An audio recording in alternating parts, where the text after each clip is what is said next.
Assalamualaikum warahmatullahi wabarakatuh. Kami akan mempresentasikan piranti interaktif yaitu dengan objek smartwatch.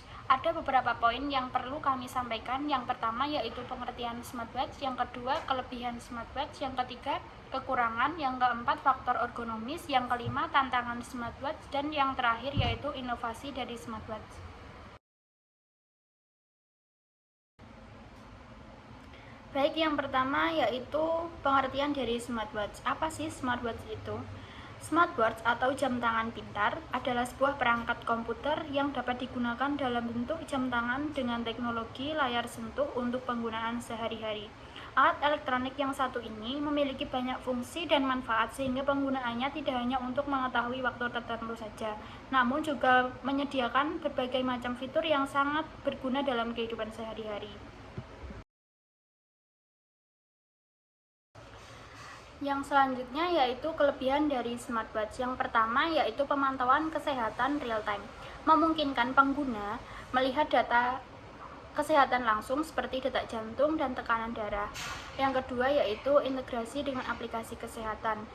Terhubung dengan aplikasi seperti Apple Health atau Google Fit untuk menganalisis lebih lanjut. Yang ketiga, kemudahan pengguna. Desain intuitif agar mudah digunakan oleh semua orang. Yang keempat, fitur multi sensor, dilengkapi berbagai sensor untuk memantau berbagai aspek kesehatan. Yang kelima, pencegahan dan intervensi dini, memberikan peringatan dini terhadap potensi masalah kesehatan. Dan yang terakhir yaitu mendukung gaya hidup sehat, menyediakan rekomendasi untuk olahraga, tidur, dan pola makan sehat.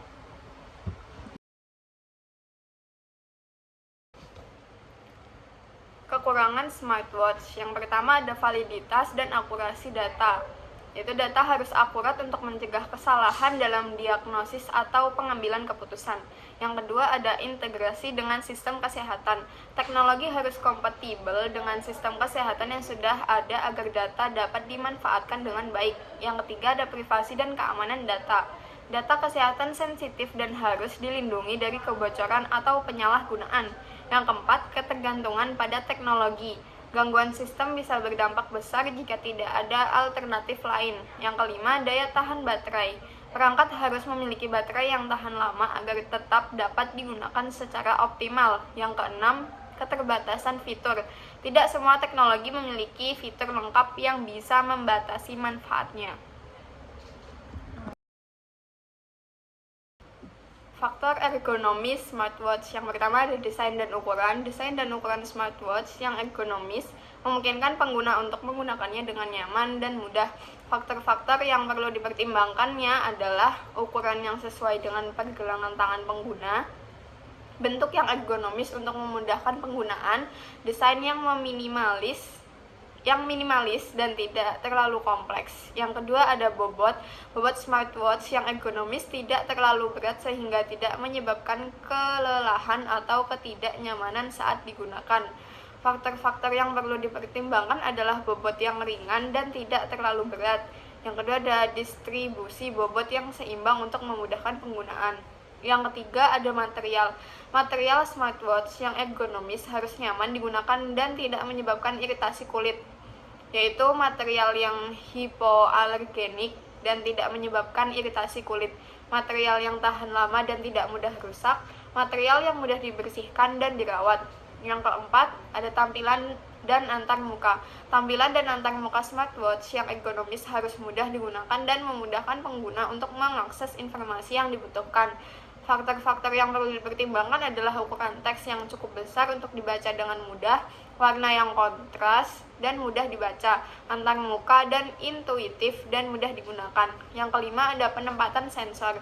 Penempatan sensor smartwatch yang ergonomis harus memudahkan pengguna untuk mengakses fitur-fitur yang dibutuhkan.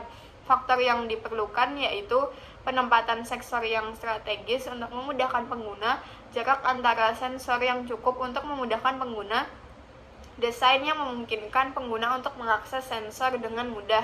Yang keenam ada fungsi taktil. Fungsi taktil smartwatch yang ergonomis harus memudahkan pengguna untuk mengakses fitur-fitur yang dibutuhkan. Faktor-faktor yang diperlukan yaitu getaran yang cukup kuat untuk memudahkan penggunaan, desain yang memungkinkan pengguna untuk mengakses fitur-fitur dengan mudah, fungsi yang memungkinkan pengguna untuk mengatur getaran sesuai dengan kebutuhan.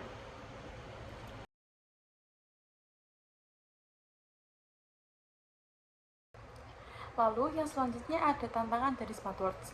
Yang pertama ada akurasi sensor. Pengumpulan data kesehatan dapat terpengaruh oleh posisi pemakaian, warna kulit, dan faktor eksternal lainnya, sehingga akurasi tidak selalu konsisten. Yang kedua ada privasi dan keamanan data. Smartwatch mengumpulkan banyak data pribadi yang rentan terhadap peretasan atau penyalahgunaan jika tidak dilindungi dengan baik. Yang ketiga ada keterbatasan daya tahan baterai. Penggunaan fitur seperti pemantauan kesehatan dan koneksivitas yang terus aktif membuat baterai cepat habis, memerlukan pengisian ulang yang sering. Keempat, interoperabilitas. Tidak semua smartwatch kompatibel dengan semua perangkat. Seringkali hanya berfungsi secara optimal dalam ekosistem tertentu, seperti Apple Watch dengan iPhone. Yang kelima, ada adopsi penggunaan. Banyak sekali orang yang masih menganggap smartwatch sebagai perangkat sekunder yang tidak esensial. Ditambah harga tinggi yang membuat adopsinya lebih lambat. Yang keenam, ada keterbatasan fitur. Layar kecil dan keterbatasan perangkat keras membuat pengalaman pengguna kurang nyaman dibandingkan dengan smartphone, terutama dalam mengetik atau menelpon.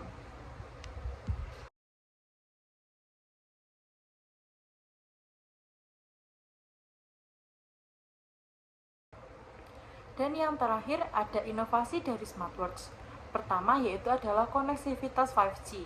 Dengan dukungan 5G, smartwatch akan memiliki kecepatan internet yang lebih tinggi dan latensi rendah.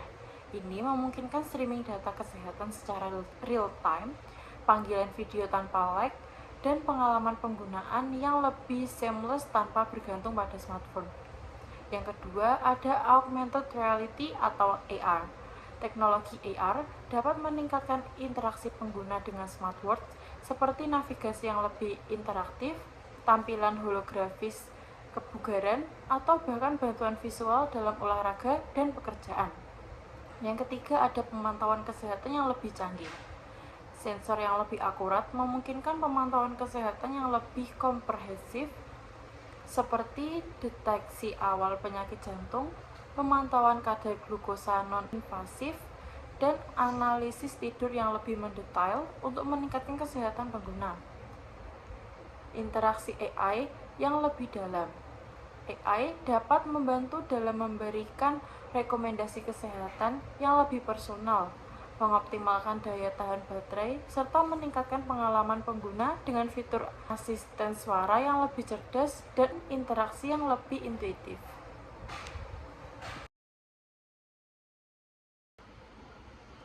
Cukup sekian materi yang dapat kami sampaikan, kurang lebihnya mohon maaf. Wassalamualaikum warahmatullahi wabarakatuh.